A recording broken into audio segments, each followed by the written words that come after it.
preparing. Says you're streaming. But I'm not seeing it though. So maybe it's not streaming at that address. We'll see. Yeah, it's probably, that's what's happening. We're live anyhow. Hopefully you guys will find us. If not, we'll just talk here for a bit. Yeah, we're live. If you can see us or hear us, let us know. I'm looking around for this. Oh, yeah, here we are. But it's at a different address. It's not at the one that you set up. Well, should I put maybe we should announce it on Instagram that we're at a different address, but hope that people are gonna find us. Well, I don't know. I see.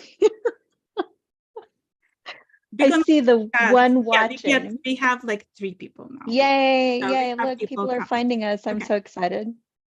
You guys have to excuse me because this is my very first live on my channel, and Romi has been so kind yesterday to spend time with me, and we actually managed somehow to go live yesterday without knowing that. So this is the first intentional live, but I guess we're going at the wrong address. So I'm so glad you found us. Thank you for joining us. And Romi, thank you for agreeing to be my guest again. I always love having you on the channel. Of course. I love chatting with you every time. So yeah. Well, it's my ignorance, but I didn't know that you're running knit-alongs for years. Yes. Even though like I interviewed you and I love your patterns, somehow that escaped my vision. And I think that's an important point because we have to spread the word about it. And that's one of the ways I would like to spread the word about it, because knowing you, having you on my channel and not knowing the fact that you had annual MKAL means that there is a gazillion people out there who just don't know what they're missing yet. I know, I'm so falling flat on my face in the marketing department.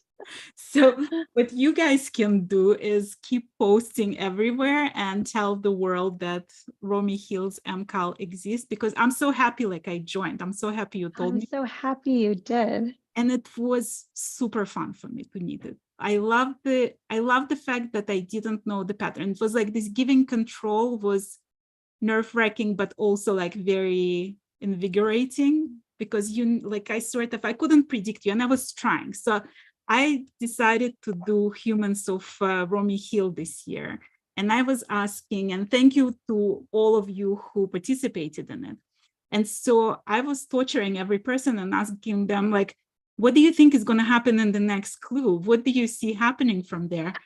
There were a few people who were like spot on. They were like, I think there's going to be cables. I think we're coming in with the second color. And then there was They know me pretty well. Yeah. And I was like totally lost. Like I could not predict what's happening next. I did not expect cables. I did not expect those honeycomb things coming in. And I'm so like in love with how the shawl turned out. God, yours is so beautiful.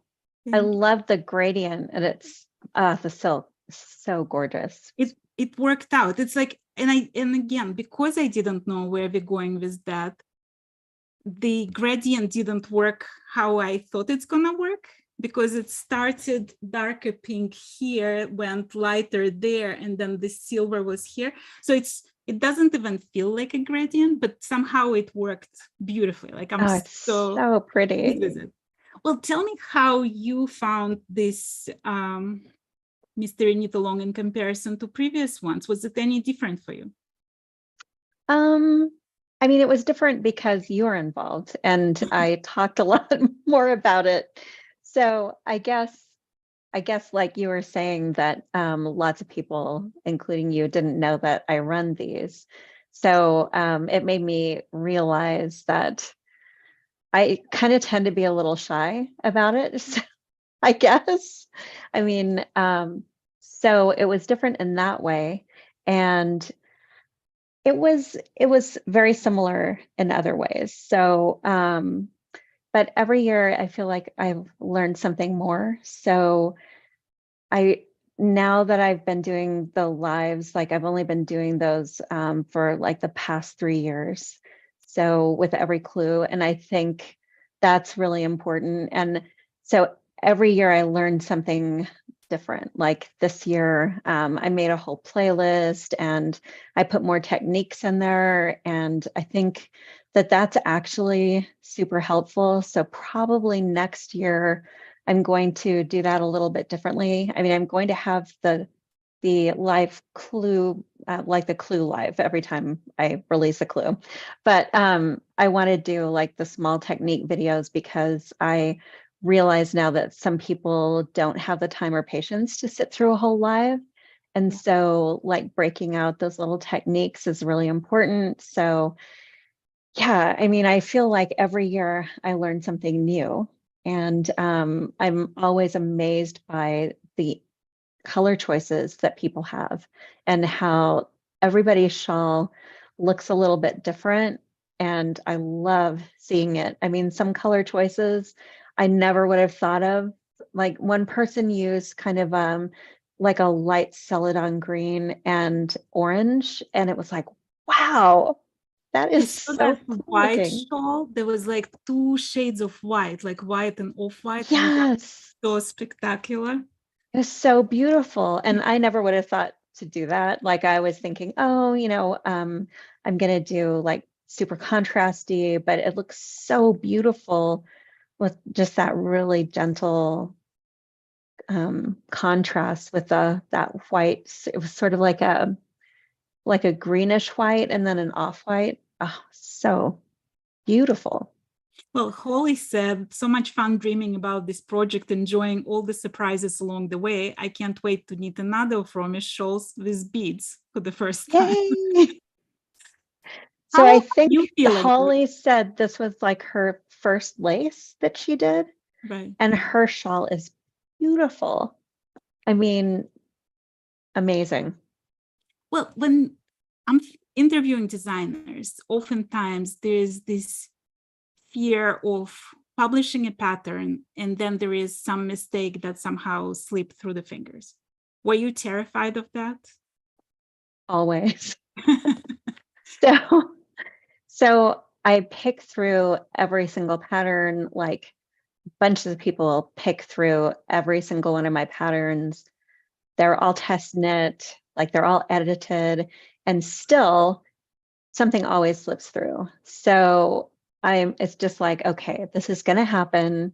So the only thing I can do is, watch out for it. And I try to correct it as soon as possible. So hopefully the mistakes that slip through are so small that it's not going to really affect anyone. Right. So Do you find that because you're doing lives and explaining all the techniques that go into it, there are less questions that you receive, or is there more questions? um, it's about the same, I think. I don't know. I thought that like there are a lot of people who don't really watch the videos. So Right. I mean, we all learn in a different way. So, for some people, watching a video is the way to learn, and other people asking a question and having it explained verbally or in writing is the way to understand it. So um I guess I just try to make sure that all the bases are covered. And I do know that the lives definitely support the moderators in my Ravelry group, because then they can say, oh, this is what, this is the time that Romy talks about this, or at least someone will have seen it and say, oh, well, this is how you do that. And so, I mean, hopefully, if I just sort of plaster the world with with the answers to the question in every way I can think of answering them, one of them will be like a light bulb moment. That's, I guess, like I try to say it in different ways. So Well, okay, so now the final clue is out there. do you feel a sense of relief? Like, can you sleep now peacefully at night? I it's almost like a sense of loss, which is kind of weird because it's such a like a community centered event. And I so enjoy watching everybody, watching people's shawls grow at, at the same time, seeing people's different color choices next to one another. So it is stressful in a way, but I think it's that kind of stress that's more from excitement about the event happening rather than, oh my God, like that type of anxiety that's kind of painful. So yeah, I'm kind of like, oh, it's over. Well, I mean, how does your mind work? Are you already thinking next year's MKAL? I am, like, especially this year because generally we have released the kits at Stitches West and XRX has gone bankrupt. So there won't be a Stitches West next year. So we're kind of like talking about, how we're going to release them. And I definitely want to keep it at the same time because people are used to having it at this time of year. And I think it's a good time. So yeah, we're already planning on the next one. But I'm actually, what I'm thinking about right now is I'm going to have a special skein knit along again this year. So last year I did that and it was just, choose your favorite beautiful skein of yarn that you've been like hiding and away in the closet and didn't know what to do with and knit a one skein project with it. So I'm like, now my mind is focused on that. Like, okay. Well, during the knit along, while it's happening, are you able to think about anything else, or is it like 24/7 MKAL? My life is pretty much taken up with the mystery. So yeah. So it's like, it's pretty much taken up, like the first half of the year is pretty much like mystery centric. So yeah, I eat and sleep mystery. Well, when you do all the mini tutorials, are they all the ideas come from this mystery knit along, or do you think of other techniques you want to teach as well? So some of them do, like I'm trying to build up more of a library of techniques. So because there are some questions that I get often on my patterns. So I'm trying to build up just an overall library that people can use when they're wondering about a technique. But there's always something. So I did a couple of little tutorials just for this mystery, and they'll go into my library too. So yeah. And Patty says we definitely need some type of fiber festival on West Coast, like the big Oh ones. my gosh. Yes. Yes. Well, I let's am going ask you. to, I'm going to miss that so much. I mean, like Stitches West was my first ever fiber show that I ever went to, like ages ago. And my now 20-year-old rode in a backpack on my back in this little hand knit hat.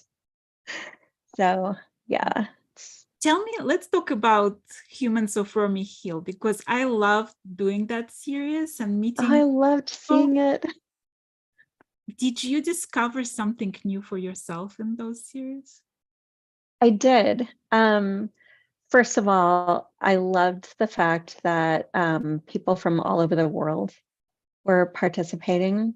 And I didn't really realize that that was the case before that. And it was really cool to hear people's stories.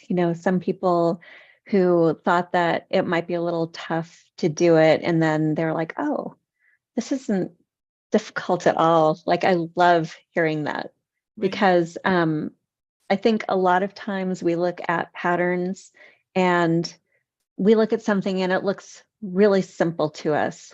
And we think, oh, that's going to be really simple to knit. And then we look at something that seems more complicated or like more patterned and don't realize that it's also pretty simple to knit.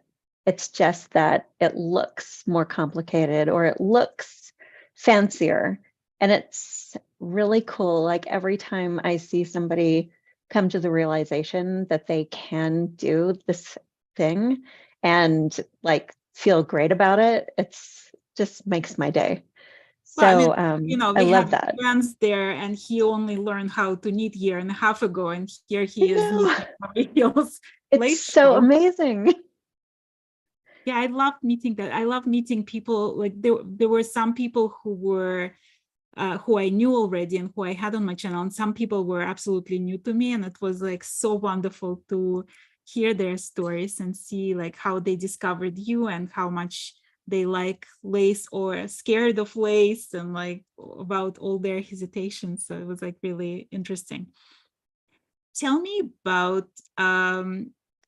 division by clues. Like, were you satisfied at the end that it was all went perfectly and it was like divided evenly? Yes, actually, so when I start out designing a mystery shawl, I actually design it by clue. So so I don't do an overall design and then chop it up. I actually do it per clue so that I'll use just about the same amount of yarn for each clue. So so you can look at the first clue and it looks like it's a lot longer than the last clue. But in reality, it's going to take you about the same amount of time to knit it. So that's what I try to do. Like I mean, I I tried, noticed that it was funny because like you print out the first clue and it's pages and pages and pages, and yeah, print out the last clue and it's like one page, we're done. yes. So it seems like it's going to be much less work, but in reality, it's the same amount of Mhm. yarn being used. So that is something that I learned. So I used to do it like, oh well, I used to do it kind of by, numbers of charts and stuff like that. But then because the rows get so long towards the end, um, it would just be too much at the end when people are like, oh, I really, you at the end you really want to see what it's going to look like, and you want to block it and like look at the entire shawl. And so then I decided, okay, it's just not going to work that way. So um, like everybody wants to kind of like admire at the end. So I kind of have rearranged things, and so I think this works pretty well, I hope. Can we talk about the edging? Because that just blew my mind. When I saw that blocked, let me tell you, it's like the most satisfying feeling to see that edging being blocked. And it was like very, I haven't seen things like this. Like it was very graphic, unusual, like almost architectural. What was the inspiration for this border? I actually really like Gothic architecture. So so bingo. I love arches and like that kind of trellisy pattern. Um, so I think I love doing scallops on the edge of lace because it always blows my mind completely that there's really nothing you have to do special to get that scallop. Like basically you just add extra stitches and then pull it into a point when you block it, and it never fails to just like blow my mind and amaze me that knitted stitches can do that. So um, I usually try to put some kind of interesting scallop detail on the edging. Well, you So talked a little bit about how lace intimidates people, right? They just look at, they thinking lace, it's going to be difficult, and they bail out. When you design mystery knit along shawls, are you trying to simplify it? Are you trying to make it more accessible for anyone, or are you really letting your artistic imagination go? So both, I think. So the way I design is like there's so many possibilities in the world that I kind of have to cut down my possibilities. So I present myself with a problem every time I design something. And one of the things that I want to make sure that like I usually don't do a lot of lace on both sides. Once in a while, I might have a little tiny section in there. I like putting in elements that I have used in other shawls that I think are actually really easy to do, but that people are like, oh my God, I could never do that. But you can. Like everybody did these amazing pieces of work. And so I kind of love putting in stuff like different types of increases and different types of patterning. And I always like to put some kind of edging on it, like we were talking about before, because I feel like it's easier to, even if you're like a completely new lace knitter, I think it's easier for you to do something new when a lot of other people are doing that thing with you. And it's just like, it's way more accessible. And every year there's at least, 2 or 3 people who've never ever knit lace before. And so I don't hold back, but I try to explain it a little bit more because I know that lots of people really like this type of event. And this is the kind of thing that's going to maybe draw people into wanting to knit lace more. And so I think like I try to make it so that there's extra support and like just extra um, availability and, you know, positivity and community. Was So there was there any drama this year? I don't think really, no, no. I mean, people are really people are really cool during these knit-alongs. And so people are respectful, and in the Ravelry group, like people are very kind to each other. So like that's really all I ask is treat other people like you would like to be treated. So Do you feel like you are on purpose tricking people to get into the MKAL to learn new skills? um Because like I've learned a ton actually, and what I love really, oh about wow. it, yeah, like, and I didn't expect it. I thought it's gonna be because like I was thinking about it before I started, right? I was thinking it's 2 skeins, it's a triangular shawl. How difficult can it be? It wasn't difficult, but there was a lot of like very useful tips that I'm sure I'll be using in all my lace knitting. They're like Hey. little tips that you were throwing, like sprinkling around that were absolutely new to me. I learned, so I'm sure like a lot of Oh, people that's learned something fantastic. new. But is that by design? Do you like plot it before time? So I think it all kind of dates back to I was this one time I was teaching in Atlanta for their guild. And I don't even remember what it was. It was a lace class that I was teaching. So, and I'm just kind of going along, and I had put markers in between all of my repeats. And I had this way that I developed to knit around markers so that when there's a double decrease, like I don't have to take the marker off and then put it back on. So I just did that. I wasn't really thinking about it. And someone said, wait, do that again. And like that was the part of the class that everybody remembered. And that was, and then so it made me start thinking about like all of these little things that I've just developed sort of in my knitting on a daily basis because I knit a lot and that I just don't really think very much about, but that other people might actually find useful. So I started kind of looking at, okay, well, I kind of am taking apart like each thing I do and I try not to look at anything as insignificant, because even if it's something that I do every day and I'm kind of used to it, maybe it's something that would help somebody else. And it could be like the most innocuous thing that could be like a game changer. And the fact that I've gotten used to it is just like, oh, okay. And I see that in other people's stuff too. Like I'll see somebody knitting something and I'll be like, oh my God, I never thought of that before. Right. I And have to try that. we talked about it a little bit, like when you were part of my How to Become a Better Knitter series. Yeah.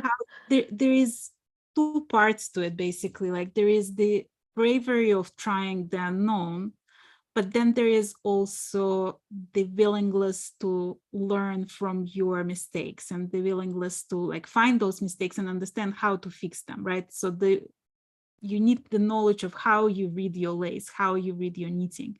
And what I loved about your lives was when you were specifically making a mistake and showing how you can fix it the next row, or if you forgot it on the next row, how you can fix it like few. I mean, to me, this was like brilliant, because I felt like, Good.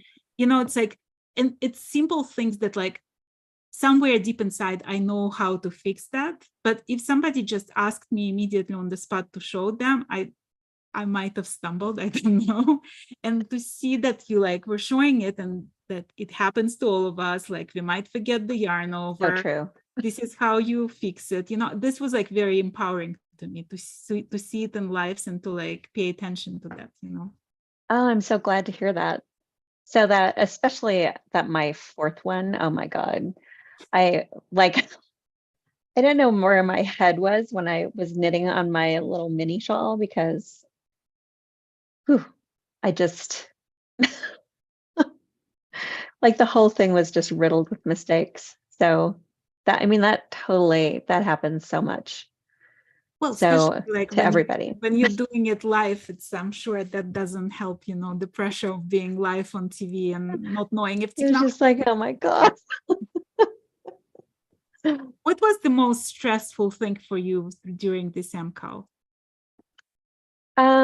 I think it was the thunderstorms, because because I was like, oh my gosh. So I don't know if I'm going to completely lose my internet, because so we're out in the middle of nowhere, and we actually have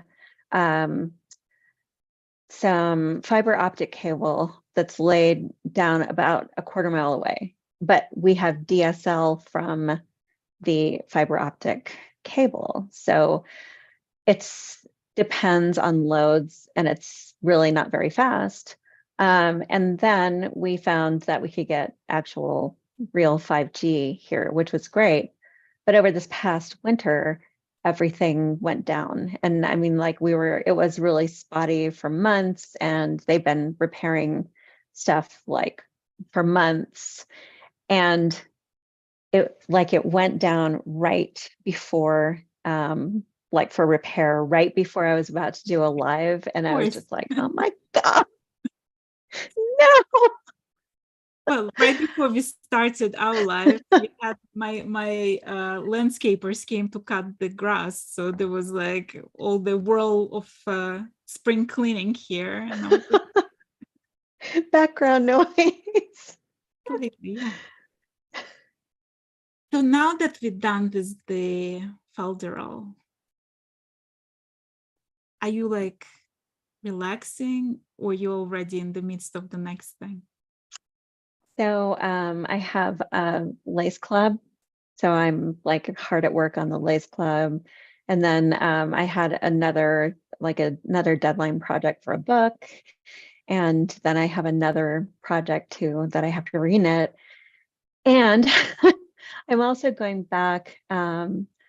I'm going back to my older patterns and kind of revisiting them and cleaning them up also. So like lots of stuff going on. And I'm getting ready for the special skein knit along, which is going to be towards the end of summer. So yeah, Tell me a no little bit rest more for the winter. about the lace club, because That's another thing I'm learning about. So it's it has 3 shipments and 4 patterns. And so you get a box with the yarn, and if there are beads, you get beads, and you get other little goodies in the box. So depending on which thing, like what the theme is of that particular month. And it's mostly just pure lace weight, and sometimes I'll send out some light fingering weight. And then at the end, I have a mashup pattern. So that one doesn't have a shipment because I usually do it in mohair, and I know you either love mohair or you hate mohair, so I never want to ship mohair. And I choose different dyers for each of the boxes, so it's a surprise. And you can actually still join as a pattern only person. So there's been 1 pattern so far this year, and then there are 3 more to go. So people can So still in a join the nutshell. club. Yeah, you can still just do patterns only. Like the boxes are like they sold out. Like I put them up at the end of the year, and it's really small. Like I just keep it to around 50 people so I can spoil people. And yeah, but then you can join in and, just choose your own yarn and knit with us. That sounds so cool. So I want to thank you for being my guest. I want to thank you for inviting me for this Mystery Knit Along, because I loved every second of it. I really enjoyed I'm it. so glad And to hear that. Thank you. it's not my last. And you guys have to help me to spread the word. So you tell your friends about the You're a MKAL. sweetheart. I'll tell mine. Thank Next you. year, I will double the numbers. Thank you. It's been it's such a pleasure always. Thank you. So also anytime you need tech help, I'm totally here for you. Yeah, that I might bug you with that, because let me tell you that the technology is not my friend at the moment. I tried and I I've tried. totally hear you. I'm happy we managed to go live, even if it's not on the link that I shared. And hopefully everybody who didn't find us immediately will just rewatch this later. I hope so Sorry about too. the It mix. looks like a bunch of people found us, so that's really good. Yeah. Thank you to all of you who joined us today, and happy crafting, happy knitting. Many thanks. Take good care. Bye. Bye-bye.